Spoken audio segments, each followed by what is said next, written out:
श्रीमद् भागवत महात्म्य। ओम नमो भगवते वासुदेवाय। पहला अध्याय।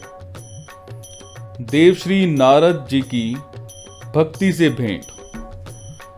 सच्चिदानंद स्वरूप भगवान श्री कृष्ण को हम नमस्कार करते हैं, जो जगत की उत्पत्ति, स्थिति और विनाश के हेतु और आध्यात्मिक, आधि दैविक और आधि भौतिक तीनों प्रकार के तापों का नाश करने वाले हैं। जिस समय श्री सुखदेव जी का यज्ञोपवीत संस्कार भी नहीं हुआ था और लौकिक वैदिक कर्मों के अनुष्ठान का अवसर भी नहीं आया था, तभी उन्हें अकेले ही संन्यास लेने के लिए घर से जाते देखकर उनके पिता व्यास जी विरह से कातर होकर पुकारने लगे, बेटा बेटा तुम कहाँ जा रहे हो। उस समय वृक्षों ने तन्मय होने के कारण श्री सुखदेव जी की ओर से उत्तर दिया था, ऐसे सर्वभूत हृदय स्वरूप श्री सुखदेव मुनि को मैं नमस्कार करता हूँ। एक बार भगवत कथा मृत का रसास्वादन करने में कुशल मुनिवर शौनक जी ने नैमी शारण्य क्षेत्र में विराजमान महामती सूत जी को नमस्कार करके उनसे पूछा। शौनक जी बोले, सूत जी आपका ज्ञान अज्ञानांधकार को नष्ट करने के लिए करोड़ों सूर्यों की समान है। आप हमारे कानों के लिए रसायन अमृत स्वरूप सार गर्भित कथा कहिए। भक्ति, ज्ञान और वैराग्य से प्राप्त होने वाले महान विवेक की वृद्धि किस प्रकार होती है और वैष्णव लोग किस तरह इस माया मोह से अपना पीछा छुड़ाते हैं। इस घोर कलिकाल में जीव प्राय आसुरी स्वभाव के हो गए हैं।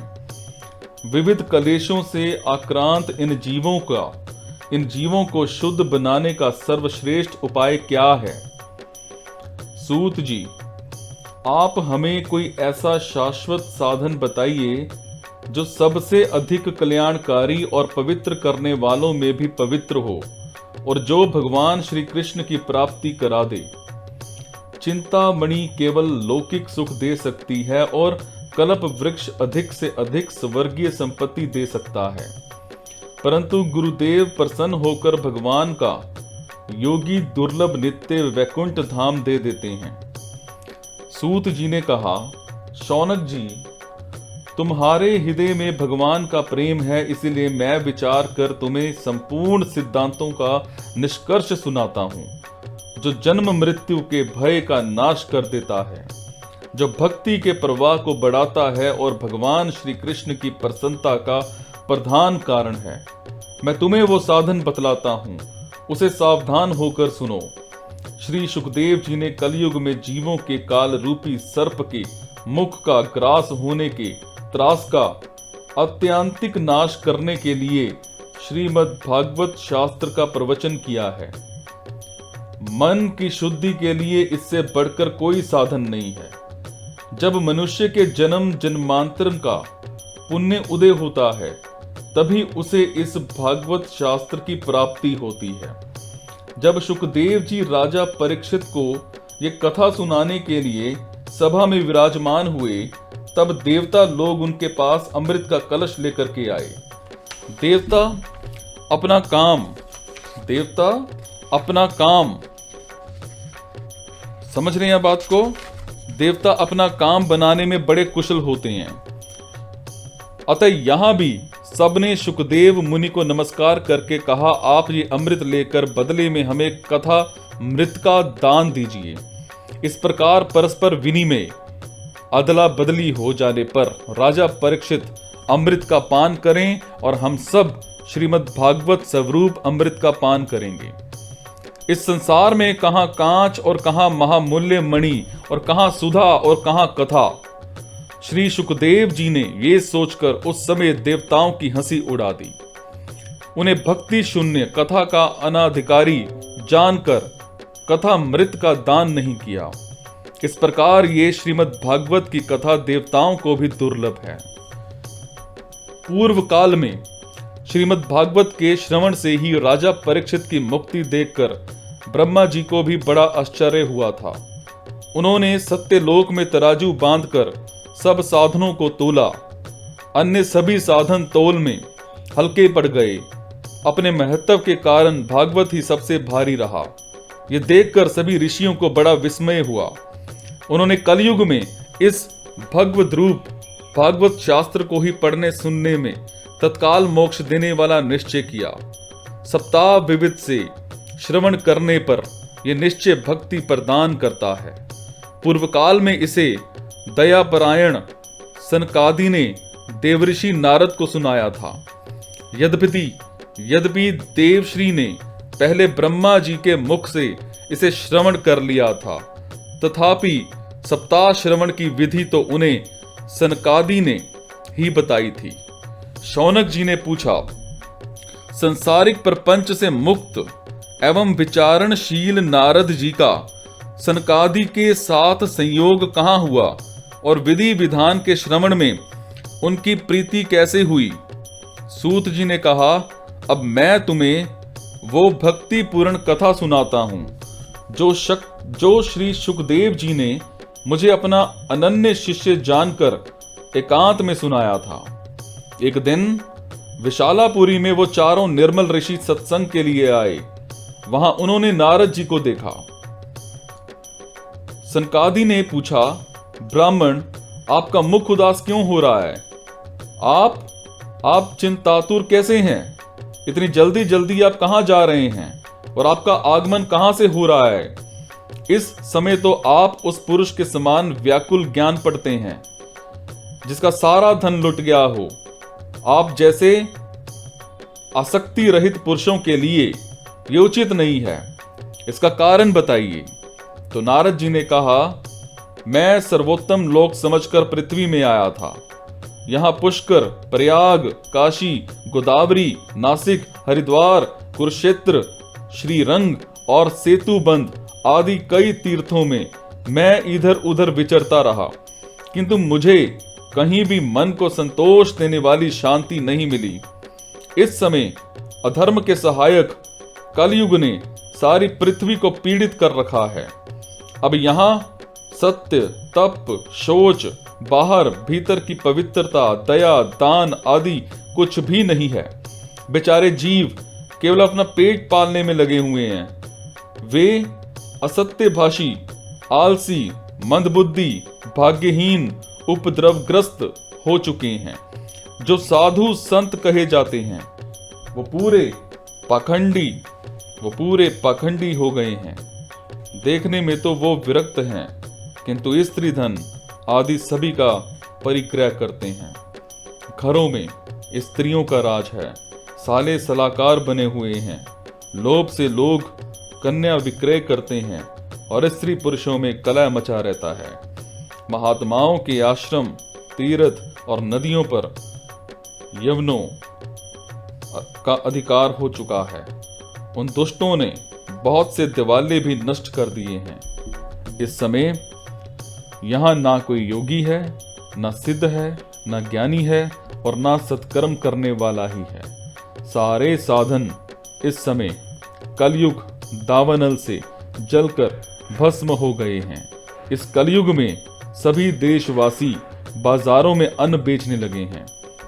ब्राह्मण लोग पैसा लेकर वेद पढ़ाते हैं और स्त्रियां वेश्यावृत्ति से निर्वाह करने लगी हैं।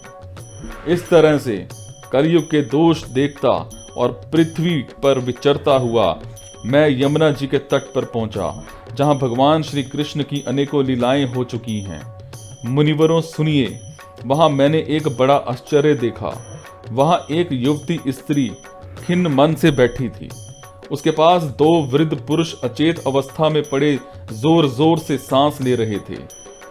वो तरुणी उनकी सेवा करती हुई कभी उन्हें चेत कराने का प्रयत्न करती और कभी उनके आगे रोने लगती थी। वो अपने शरीर के रक्षक परमात्मा को दसों दिशाओं में देख रही थी।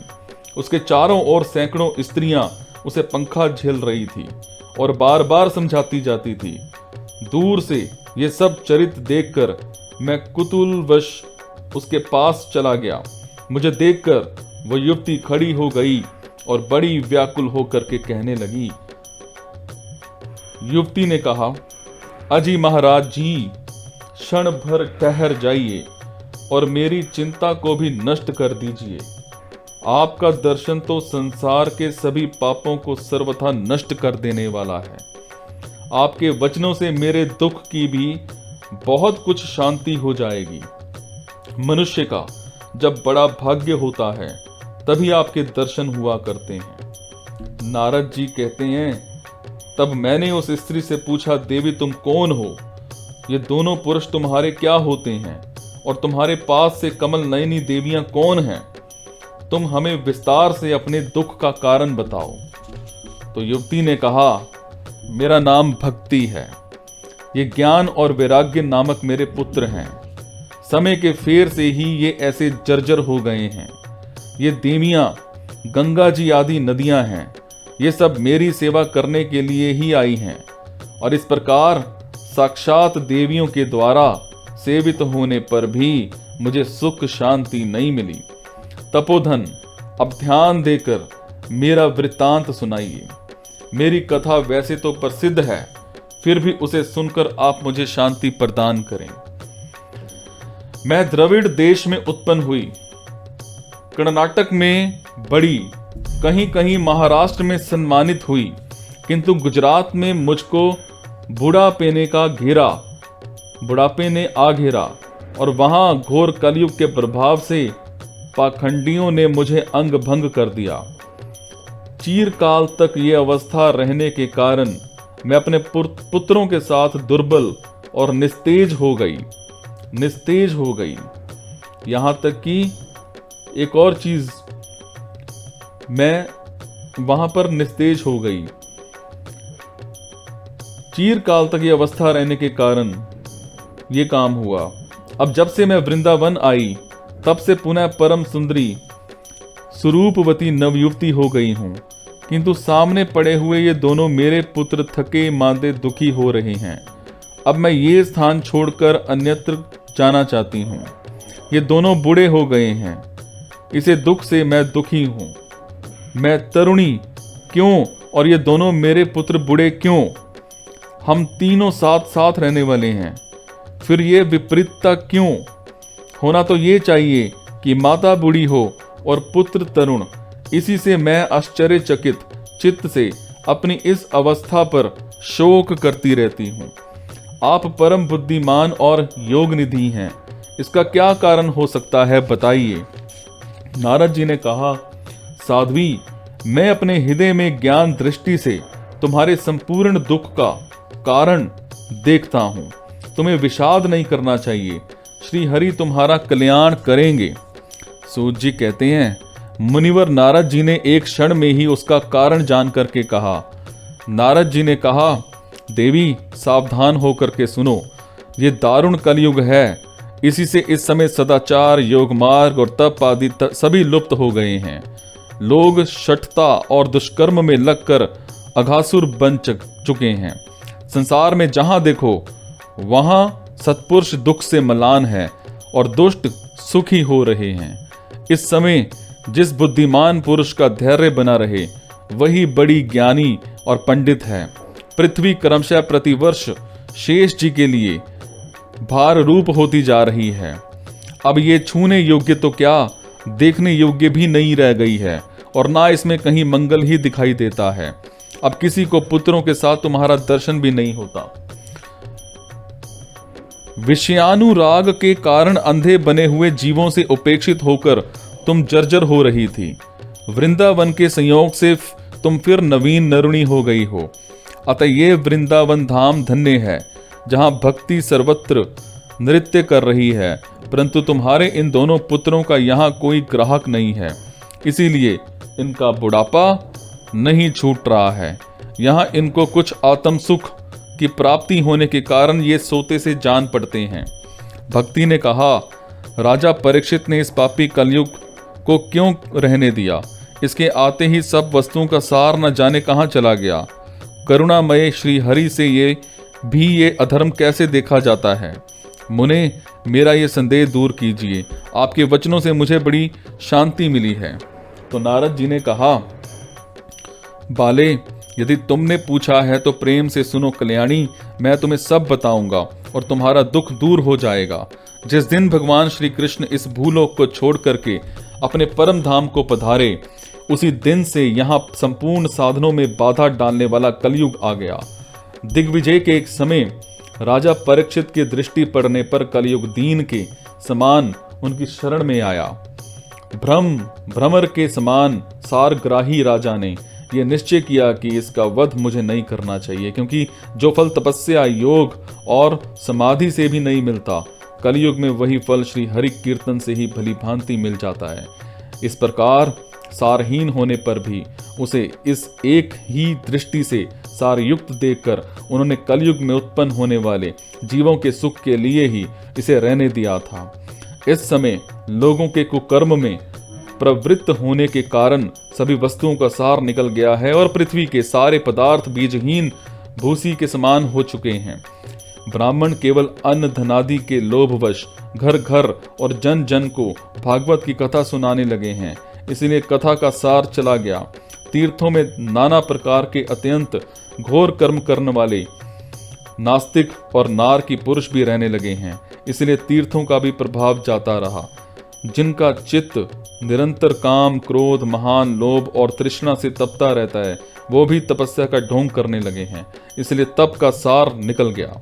मन पर काबू न होने के कारण और लोभ, दंभ और पखंड का आश्रय लेने के कारण और शास्त्र का अभ्यास न करने के ध्यान योग का फल मिट गया। पंडितों की यह दशा है कि वो अपनी स्त्रियों के साथ भैंसों की तरह रमण करते हैं, उनमें संतान पैदा करने की ही कुशलता पाई जाती है। मुक्ति साधन में वो सर्वथा अकुशल हैं। संप्रदाय के अनुसार प्राप्त हुई वैष्णवता की भी कहीं देखने में नहीं आती। इस प्रकार जगह जगह सभी वस्तुओं का सार लुप्त हो गया है। ये तो इस युग का स्वभाव ही है, इसमें किसी का दोष नहीं है। इसी से पुंडरीकाक्ष भगवान बहुत समीप रहते हुए भी ये सब सह रहे हैं।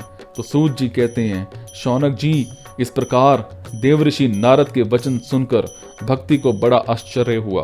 फिर उसने जो कुछ कहा उसे सुनिए। भक्ति ने कहा, देवऋषि, आप धन्य हैं। मेरा बड़ा सौभाग्य था जो आपका समागम हुआ।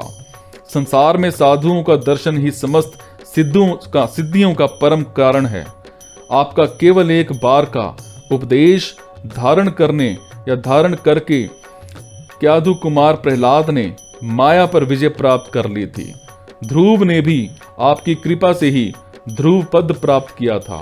आप सर्व मंगलमय और साक्षात श्री ब्रह्मा जी के पुत्र हैं। मैं आपको नमस्कार करती हूँ।